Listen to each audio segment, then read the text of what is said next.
안녕하세요. 대단히 반갑습니다. 수필을 읽어주는 남자 자한형 이종수입니다. 이번 시간은 152번째 시간으로 숙명이란 수필을 읽어드리도록 하겠습니다.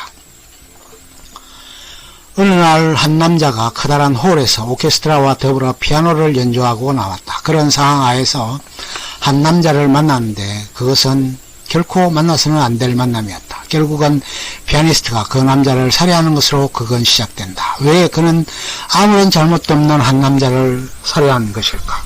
그렇게 일대의 모래 그릇은 어머니의 살해 장면에서부터 출발한다. 본래는 마츠모토 세이초의 원작 소설이 극화된 것이었다. 그 죽음은 무척이나 처참한 상태로 발견된다. 지하철 제조창의 철도길 사이에서 얼굴도 형체를 알아볼 수 없는 상황이었고 그 지문도 손가락이 모두 지디겨진 채에서 알아볼 수가 없었다. 한동안 피살자의 신원조차 알 수 없는 상태에서 사건은 미궁 속으로 빠져든다. 목격자의 진술에 따르면 피살자와 그를 살해한 듯한 남자와 한 선술집에서 환담을 나눈 것을 목격한 것으로 증언을 한다. 피살자의 의경은 도쿠 지방의 방언이었고 그것은 특이하게도 북쪽 지방의 사투리였다. 남도 일부 지방에서도 사용되고 있음이 집요한 추적 결과 드러난다. 주인공은 굴지의 농상성 장관을 지낸 현역 국회의원 고명딸을 약 헌녀로 갖고 있었고 세계적인 피아니스트로 명성을 날리려던 전도유명한 이였다. 연주회를 마치고 살인을 종료하던 찰나에 옷깃을 스치는 운명의 여자를 맞닥뜨리게 된다. 그러나 그들은 서로의 만남을 불편해한다. 항상 일정한 시각의 해그름에 만나 낙조를 바라보는 것으로 공감대를 갖게 된다. 그가 해그름에 낙조를 바라보기 위해 나타날 때면 어김없이 한 여선생이 멜로디온을 갖고 있는 어린이들을 이끌고 그곳으로 와서 연주를 한다. 그것을 바라보는 주인공은 그 멜로디온에 얽힌 자신의 인년 시절을 회상한다. 도망자 신세가 되어 끝없이 일왕생활을 해야 했던 그들은 어느 날 한 한적한 학교에서 멜로디온을 훔쳐갖고 나오게 되고 주인공은 그것을 평생 반려자처럼 애지중지하며 그것을 통해 피아니스트의 꿈을 키워가게 된 것이었다.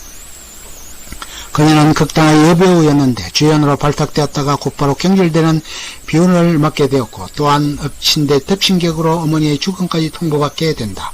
그녀는 자포자기한 상태로 고향 땅을 찾게 되고 그 뒤를 주인공이 밟게 된다. 결국은 나락으로 떨어진 상태에서 삶의 의미를 잃고 자살하려는 여주인공을 구해낸 상태에서 권고한다. 강하게 살아야 하고 새롭게 태어나야 한다라는 의미심장한 말을 남긴다. 여배우로서 종국을 맡게 된 그녀는 결국 어상담당 스텝으로 변신을 꾀하게 되고 남자 주인공과의 끈끈한 관계로 맺어지게 된다. 한편 수사국에서는 피살자의 신원을 파악하게 되고 그가 경찰 공무원으로 근무했던 사실 등을 밝혀내게 된다. 살인이 있었던 날에 입고 있었던 목 긴 티셔츠는 주인공의 옛 애인의 불찰로 달리던 기차에서 하얀 눈송이처럼 뿌려지게 된다. 그것을 목격한 기자는 그것의 상상력을 가미하게 되고 결정적인 살인의 전구로 포착되어 지게 된다. 그 휘날리던 티셔츠의 조각을 찾아 피살자의 혈흔임을 확인하게 된다. 한편 피살자의 행적을 쫓던 형사에 의해 피살자가 거두어준 불황자 부자의 초점이 맞춰지게 되고 그들의 행적이 드러나게 된다. 그들은 북쪽의 마을에서 죄를 짓고 쫓겨온 불쌍한 사람들이었다. 이들이 거둔 피살자는 지극정성으로 그들을 보살폈고 아버지를 설득시켜 스스로 범죄 사실을 자백하게 하고 자수하게 한다. 아버지는 지병을 갖고 있었고 결국 어무형소에 수감되게 되고 치료를 받으며 수행생활을 하게 된다.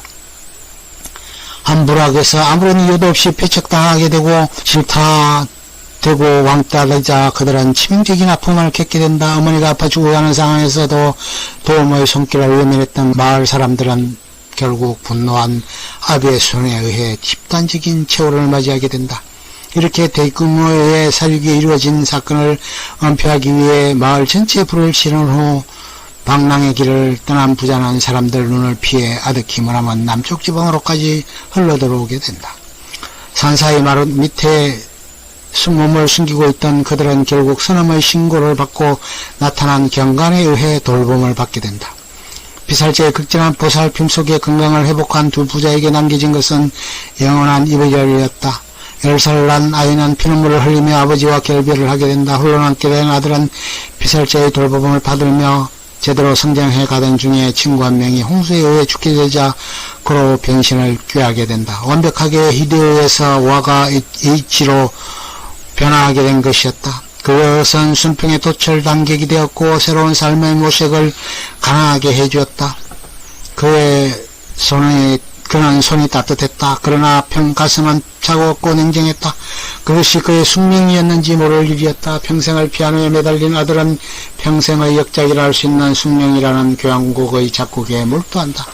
그러나 좁혀져오는 포망은 결국 그를 올가매게 된다. 교향곡 완성 3일을 남긴 상황에서 최종적으로 체포위기를 맞게 된 그는 결국 3일간의 유예를 요청하고 교향곡을 완성한다. 화려한 연주회를 통해 교향곡 숙명은 대승국음을 거둔다. 그런 상황 속에서 형사의 배려를 받으며 아버지를 만나 통안의 눈물을 흘린다. 그리고 피아노와 비슷한 어린 시절 피아노를 대신했던 멜로디언으로 아버지 앞에서 숙명을 연주한다. 그는 한평생 살인자의 아들로 살고 싶지 않아 히데오라는 인물에서 다시 태어나고 변신을 꾀한다. 그렇게 해서 최고의 피아니스트가 되었는데 어느 날 갑자기 청천벽력 같은 일이 벌어진다. 자신의 과거를 모조리 알고 있는 사람이 나타난다.